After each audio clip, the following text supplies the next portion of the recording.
Hello, everyone. Welcome back to episode or week 36 of Ambush. As always, I've got Will with me. Will, how are you going this week? I'm doing pretty good. That's pretty good. You didn't win store champs this weekend. Oh, I didn't win a store champs this weekend, and my computer has been having issues. So, we may run into technical difficulties during the podcast, but apart from both of the things, I'm doing good. That's pretty good. All right, let's jump straight into it. So today we're going to talk about some of the new spoilers that appeared during the weekend at Nova. We're going to talk about the top 4 decks at Nova as well, and then we're just going to look at our local meta scene before our second to last store champs in Sydney this weekend. So let's jump straight into it. Spoilers. We're going to look at Jin and Jin's Blaster first. So let me just bring that up. Oops, I've just gone out of it there. Jin looks fantastic. Jin looks like... I can't decide which sort of character she is. Is she an aggro character? Is she a mill character? Is she a mid-range mill aggro character? Well, after playing Cassian Yoda and playing the sort of mill aggro hybrid where you have the ability to mill someone incredibly quickly or do a whole bunch of damage or both, I am really excited to play Jin in a damage deck. Like Jin Cassian, or if a better 14-point partner comes out, which I think is unlikely, but Jin Cassian damage is something I'm going to build right away.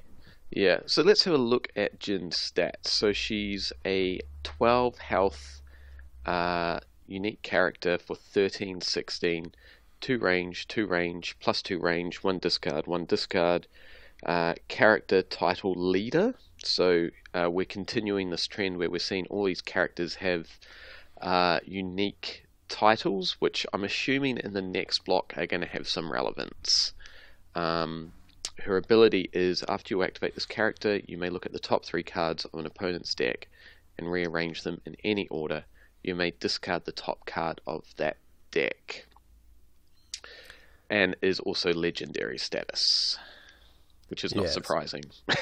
Yeah, so if you think about that ability, I'm sure there's a few people out there that are just like, oh, activate mill 1, that's much of a muchness of abilities we've seen before. Like Riken can mill 2 or 3. Yoda has mill sides. Cassian has mill sides. Mill isn't that strong, right? I think the real hidden value here is that you activate, you look at the top 3, you can rearrange, and then you can mill.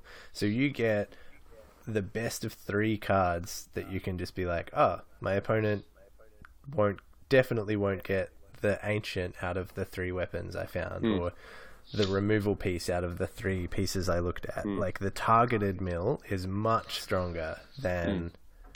And if you're thinking, oh no, it won't make that much of a difference, I guess just wait until it comes out and see how powerful it is, and get your opponents to look at after they've played it against you, maybe after the game, ask them if they saw any crazy strong cards, which they inevitably will. The way I see it is she's like a hero Thrawn. Yeah, that's a. But you're just getting comparison. That knowledge of the next round. Yeah. This also turns on stuff like a really good friends. If you see multiple events that you need to get rid of, then next turn you can friends with a bit more information. You'd probably want Scruffy instead. Yeah, Scruffy Jin as plus well. Scruffy sounds pretty good. You'd probably just play both, right? Yeah, you probably would just play both. The only downside that Jin has is that she's got no money side. She's got no money side, and that plus ranged is making me hot nervous. Yeah, the no money side for so if you play a Cassian red deck, it's already strapped for resources. You have to add in a lot of money events, and you have to hope that you at least roll 1 resource on Cassian. On Cassian, or if you're playing Poe or Finn or Rex or whatever with Cassian, you're looking to at least roll 1 resource so you can resolve that resource. So you can go into the next round with 3 to 4 resources. Yeah. Yeah. This is going to become a problem with Jin because you're losing that resource ramp slightly. I feel like hopefully the hand control, the natural mill, and the damage from Cassian or the mill from Cassian will outweigh the problem. But I guess we'll see. I mean, the good thing about Cassian and Jin is that you just have to drop one upgrade on each of them, and with those 6 die, you can do some damage. Yeah. Like, it's like the Cassian effect, right? Yeah. You only need like half the upgrades you do in a regular deck because Cassian's dice become 3s and 2s rather than 1s and 2s. Yeah, exactly. Okay, let's move on to Jin's Blaster. So it's a 3-cost unique weapon upgrade, has redeploy. Its stats are 2 range, plus 3 range, 3 indirect, 1 discard, 1 shield, blank, and after you activate attached character, you may re-roll this die or discard the top card of a deck. If this upgrade is on Jin Urso, re-roll any number of her character die. Yeah, I thought it looked good initially, and I've just seen the redeploy now, so I'm pleased. I think it's going to be good. Like, I'm really liking these unique weapons. Like, when Obi-Wan's lightsaber first came out, I was a little bit like, or Maul saber, and you've just got like these weapons that you can only play one of, like at any given time. But now I've come around to the fact that you just play one of the uniques, and if you hit it, bonus. If you don't, well, you're going to draw it at some stage. The only exception to that I've been finding is Rex's Blaster. In a Rex deck, you really want 2 of those. Yeah, definitely. But this ability on this gun on Jin, it just adds so much consistency to these red-yellow Cassian decks that are very, very role dependent. Yeah. It goes back to things like back in the day, people thought Riot Baton was incredible, right? Because it had that natural reroll and 50% damage side. So you'd roll it in. If you miss, you should re-roll it, and statistically, you should hit damage. But then all these cool tech cards like Maul Saber that you can resolve twice potentially, and I don't know, trying to think of other crazy examples of cards that have come out recently, like Snoke. Yeah. But like those old sort of like just good consistency abilities like Riot Baton have just been a little bit lost on the new meta, and I think there's still a really good place for them. Like even Rex and Clone Troopers makes good use of it and is still relevant. Just getting like rerolls on some of your character dice some of the time is really, really beneficial. Yeah. I'm surprised that Rex Clone Troopers deck hasn't been doing better in the meta. Like, the consistency that you get from that deck is insane. I guess it just gets outpaced. Yeah. But and that's exactly it. And it's that normal red problem where it struggles to make money. You need yellow with it to make money. Yeah, so people run that Maz version as well. Yeah. But yeah, I think the Blaster will be really good. The red-yellow heroes have less redeploy than villains, and just getting another redeploy that's really good if you play it on Jin initially, and then really good if it redeploys to Jin. Like, I really don't like the Captain Phasma's Blaster that only has redeploy if it's on Phasma. Like, I think that was really dumb. But yeah, this looks really good. I'm really happy that it has redeploy. And you know what? 3 costs for an upgrade nowadays isn't a huge deal. No way. And it used to be. Rotates soon. Yeah, it used to be a big deal, but it's not really anymore. We've got so many different ways to ramp now that paying 3 for a Blaster round 1 isn't out of the question.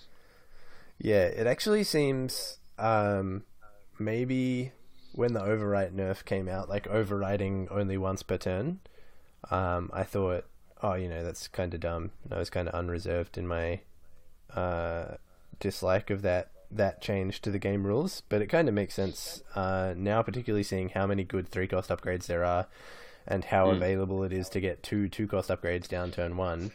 Ramping those into 2 3s by overriding both for 1 resource in turn 2 would be nuts. So I'm glad that they made that change. Yep. I will definitely probably be trying to get my hands on 2 Djinns and a Djinn Blaster anyway in the next set, because I think she's going to be pretty good. Yeah, I really just want to play another deck that can do like the hybrid mill and damage. I think it's just such a fun way to play the game, and it makes mill a lot more sort of the right way to play the game. But I think playing it as a really progressive mill that also does damage makes it feel very thematic for me. Well, FFG, you definitely get points on synergy for Jin and Cassian. Alright, so the final card we're going to talk about, which I think is the one that has got a lot of people excited for just a common card, is Improvised Defense. I kind of looked over this card and went, oh yeah, cool. And then when I looked back over the spoilers a second time, I went, this card is actually bonkers. Yeah, this card looks fantastic. So it's a 1-cost called Improvised Defense. It's a neutral yellow. Had to be neutral. Support. After a die is turned, you may discard the support from play to remove that die. Oh, it's so good. So good. So it's like Suppressive Fire for yellow, so it interrupts the queue. So let's just say Yoda's special chaining for days, or Snoke's like focus doing his 1 focus into a 2 focus. You just go, okay, Improvised Defense, get rid of that 2 focus on a Snoke, because he's just turned that. Like, this is going to be a standard card. Like, it's okay. I shouldn't say it should be an auto include. It will be meta dependent, but at the start of the meta, I actually think this will be an auto include. I think it'll be an auto include until something else is printed that is, also really good, or if the meta entirely shifts away from focus and specials. But like, it hits focus, it hits specials, and it hits certain cards as well. Like Begule, if you have Improvised Defense on your side of the field, I didn't even think of that, and you play Begule, then you re-roll a dice, you turn a dice, which you then remove, and then you remove another dice. I didn't even think of that. It hits so many things. If your opponent plays like a concentrate, you're just like, oh no, I'll remove one of those OB3s. And you just basically create a docking bay battlefield deck, and you just keep cycling through Honor Guard, Suppressive Fire, Improvised Defense, regardless. And you could just run those 6 mitigation cards plus docking bay, and just not run anything cycle else through them. Yeah. Yep. That would be fun. Yeah. So I'm pretty excited for that card actually. It's really, really good. Oh, also with new Dooku. Oh, yeah. If you're playing a melee mirror and you're blanking one of their melees, you're just like, nah, removed. It's really, really good. Really good. Yeah. Let's quickly touch on Nova for a couple of minutes. So, I don't know if anyone kept up with it, but basically it was the Snoke show. Yeah. At Nova, with a Talzin Dooku making the top 4 as well. Yeah. Didn't he make top 2? No. No, he top 4'd. Yeah, he got knocked out in top 4 by the Snoke. Well, basically he got knocked out by his own creation. It was Nick Quinker from the Hyperloops who came up with the Elite Snoke Afra Battle Droid deck, and then he took Dooku Talzin and got top 4 with it, and he got knocked out by his own creation, which is kind of ironic, but Talzin to top 4, it was probably a very good meta call. Yeah, he actually wrote an article about it like a week beforehand, right? Yeah. And was like, oh, this looks like a really good hand, right? and was like, "Oh, this looks like a really good deck. I might play this." And then he did. And then he's just released an article overnight about his Nova experience and Dooku Townsend. Just as a side note, is the guy who played Count Dooku dead? Did he die? Sorry, you dropped out for a minute. Oh, sorry. Did the guy who played Dooku pass away? Oh, I didn't hear that. Well, it's just he's got all this rest in peace Christopher Lee. Maybe he did. Oh, yeah. I did see that, and he did. Yeah. I think. I didn't realise that. He didn't even look that old. Yeah, date of death, 7th of June, 2015. Look at that. Wow, he actually looked really, really bad in that last photo.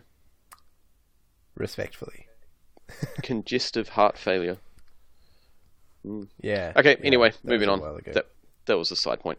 But he was running stuff in that, like, he was running 2 force waves, 2 deflects, 2 all-ins, and 2 unyieldings. So he was just bursting damage.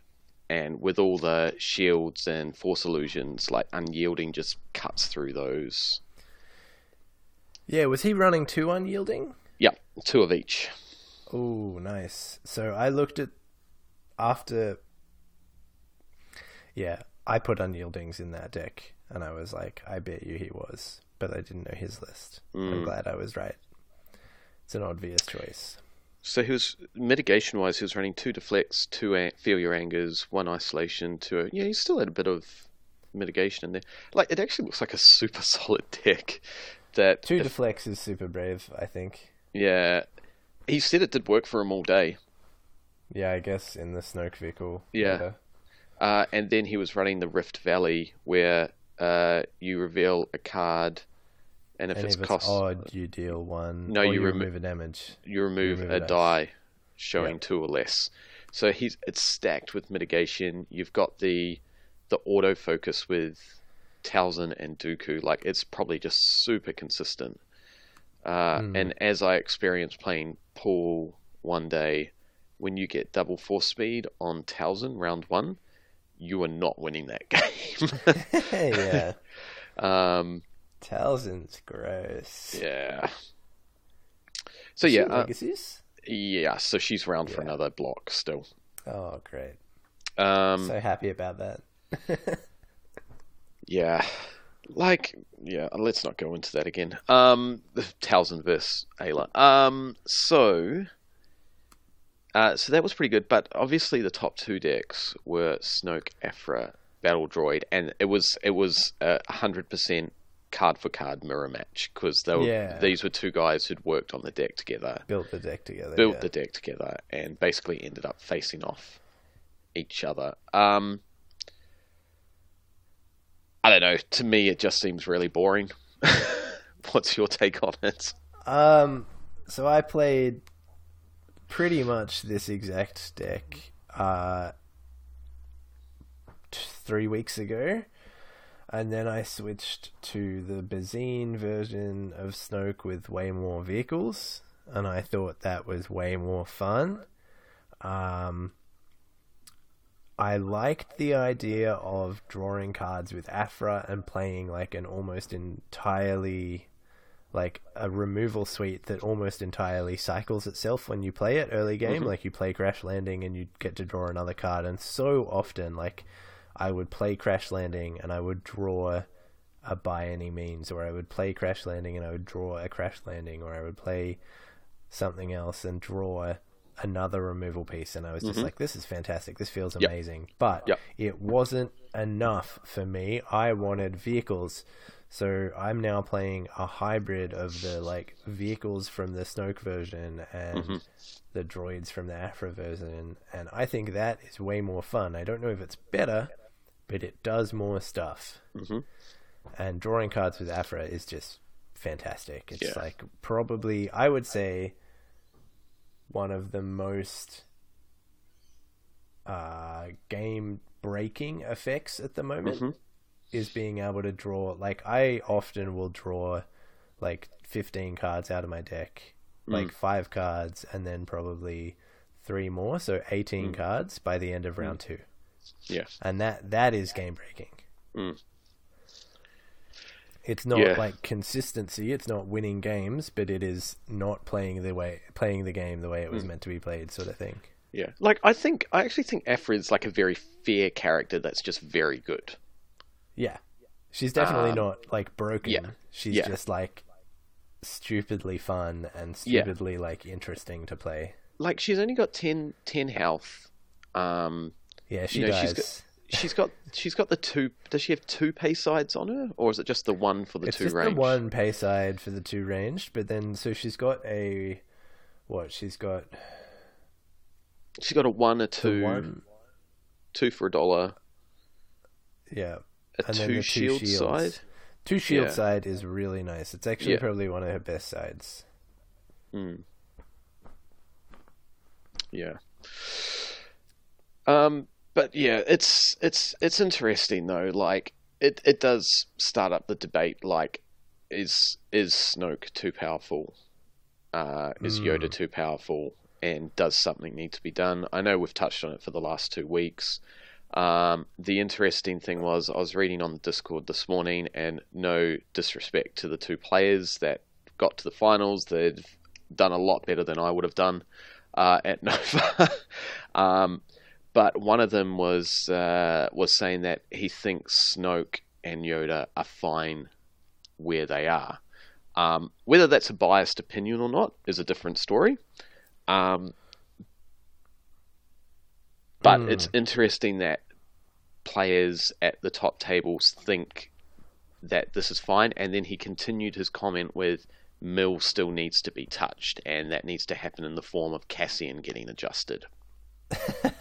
So, like what, 2 weeks ago we said if you're okay with one, you can't be okay with the other. Like they exist on the same spectrum. Yeah. Now that was after we saw one major event where Snoke and Yoda did equally well. We've now had 3 more Premier level events with around 100 players or more, where Snoke has dominated. So we've had 4 Premier level events, right? We've had Gen Con, US Nats, German Nats, and now Nova, right? So 4 Premier events, 1 where Yoda and Snoke did equally well, and then 3 where Snoke did incredibly well. Yeah.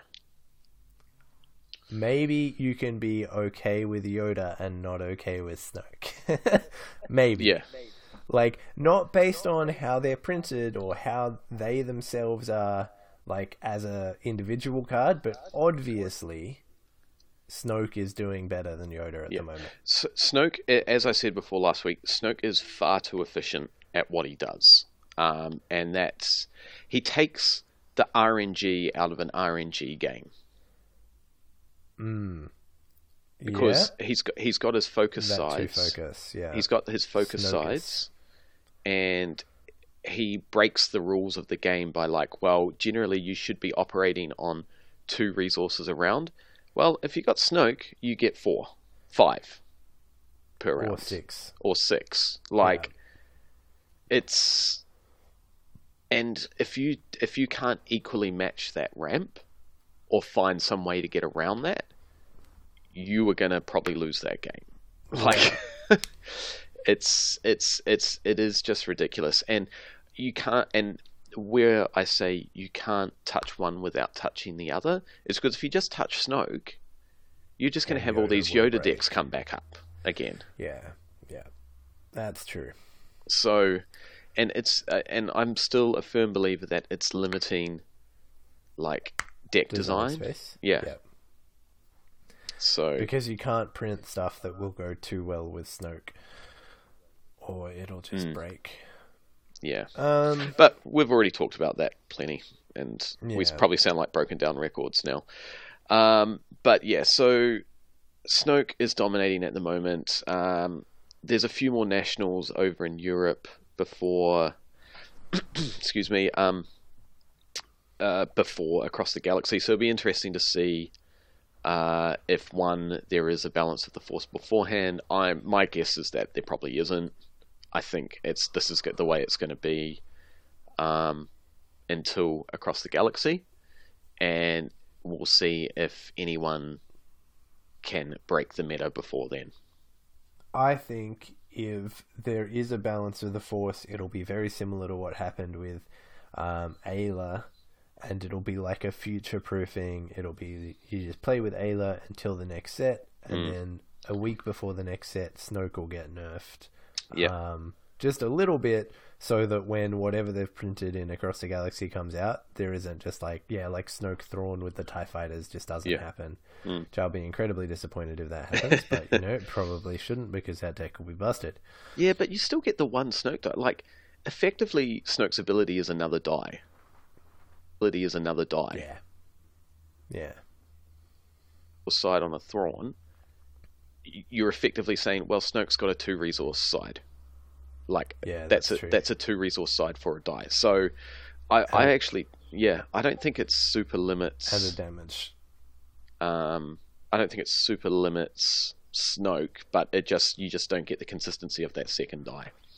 And if it's a 1-point buff, as we suspect, then that'll just mean you'd run it with like single Snoke dice, double Thrawn, and then profitable connections, right? So you get an extra starting resource anyway. Yeah. Okay, let's figure that out. Let's figure that out when it actually happens. All right, let's move on to our final section. So you went to a Store Champs on Saturday at Game Traders in Penrith. Yeah. Do you want to give us a quick overview of that? Obviously, our main man Jacob won that event with Plo Padawans, and also I think the week before, I forgot to mention that Blake had won the second Perth Store Champs as well.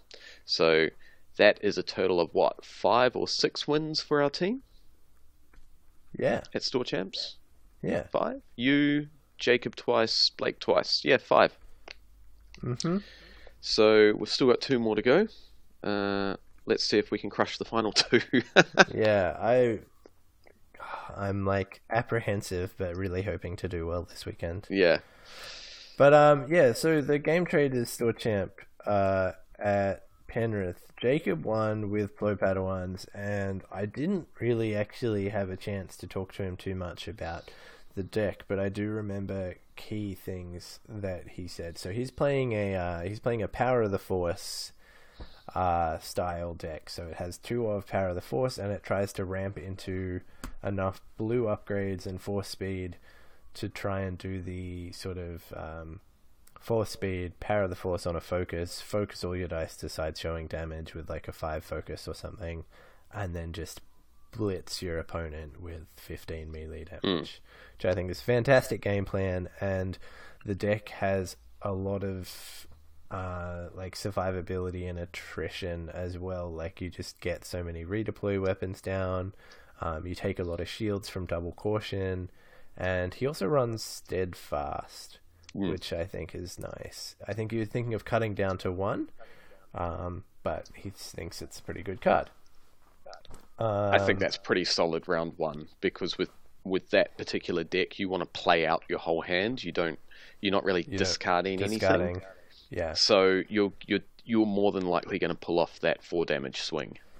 Yeah, which is huge. And then the one thing that he did say was he was playing Shotos on the day, and he came away from it even with the win, and he was like, Vibros are better than Shotos. They synergize less, but it's just too important to have the unblockable damage. So if you're playing a Plo Padawans deck and you're running that Power of the Force package, don't be afraid to cut those Shotos for Vibros. Jacob approved message. They are just too good. I think in my version, I'm playing 2 Vibros, 1 Shoto. Yeah. But I'm not playing Power of the Force either. I played Shotos when I played mine, and I loved being able to get like double Shoto turn 1 by just playing a Shoto for free and then playing another Shoto on like paying its full cost, which is not the right way to play the deck, but I had fun with it. And then at that event we had Dom coming second with Yoda, Cassian, Anakin, Mill, I think. So he was backing that up from his second place the week before as well, and he got another second place, so good on him. Consistent deck. I thought Dom played Luke Cassian. Oh, no, he did. He did play Luke Cassian. Mm. I am wrong. He played Luke Cassian. But still playing Cassian, so backing that up 2 weeks in a row, second places with Cassian. Mm-hmm. Then we had Ben coming in at third, and I think I heard Ben talking about it last night, or the night before, sorry, at Locals, and he was a bit surprised to have come third. He was like, oh yeah, like, I was really happy, but, you know, like, maybe he didn't expect it, and I think he definitely should have, because he's a really good player. Mm-hmm. I cannot remember what he was playing. I'm pretty sure he was playing Mill again. The Leia Mill? No, I thought he was playing Yoda Cassian. Yoda Cassian, Anakin. Anakin Mill. But yeah, Ben's a fantastic player, and he's always got a really sort of fresh take on the game. I find whenever I play against him, I always think like, man, I learned something new, or I thought about a card differently. So congrats to Ben for taking out third place. And then we had Simon coming in at fourth, and I've also forgotten what Simon was playing because I'm the worst. I even played against him. But yeah, Simon was really looking forward to getting that mat as well, so congrats to Simon for coming. It is a nice mat, I have to admit. I do like the mat. Not having the black bars. I always say that about the mats. Okay, yeah. The black bars at the top and the bottom just ruin the mats. Yeah. And also, like I said, congrats Simon a bunch of times for getting his fourth place and getting a handle on that mat. But Simon also did say to me this week, he said to me, you know, Will, when I see your podcast go up and it's 40 minutes or longer, I just don't listen to it. So screw you, Simon. But you won't hear it anyway, so it's fine. Just play it on 1.5 times speed, and you'll make us get make it like 30 minutes long. Then it's fine. All right, we should probably wrap up. Yeah. Did you want to just touch a quick what the meta might look like this weekend at Epping? I think Snoke will be prevalent because at least 2 people are playing it. There'll be a Kylo Price there. There'll be a Poe 2 Cassian there, or maybe 2. I think you have to come in with a game plan for beating Snoke. Is probably the smart money. You either have to be playing Snoke or beating Snoke to win. Yep. Okay. Yeah. Yeah, that sounds like it's a pretty fair assessment of what will probably go on this weekend. Sometimes I feel like I say nothing on a podcast because I'm just like, oh, you should do this or do this, but I'm basing that purely on how well Snoke is doing. So yeah. I still I'm on the fence about what I'm playing. I'll probably build something Saturday night and just go in with 0 reps. So nice, strong. Yeah, nice strong commitment to the team there. It's just, that's right. We've got all the wins by everyone else. Yeah, exactly. But again, I was waiting to see what happened at Nova this week, and to see if like Snoke was still going to be a problem. And he is. So that will be the one to beat. All right, let's wrap it up there. We'll see you this weekend, Will, at the Epping Store Champs, and everyone else that's going. If you're around Australia and you've got a Store Champs on the weekend, let us know so we can discuss it next week on Ambush. Other than that, thanks for listening, everyone, and we will see you in the next episode. No worries. See you next week.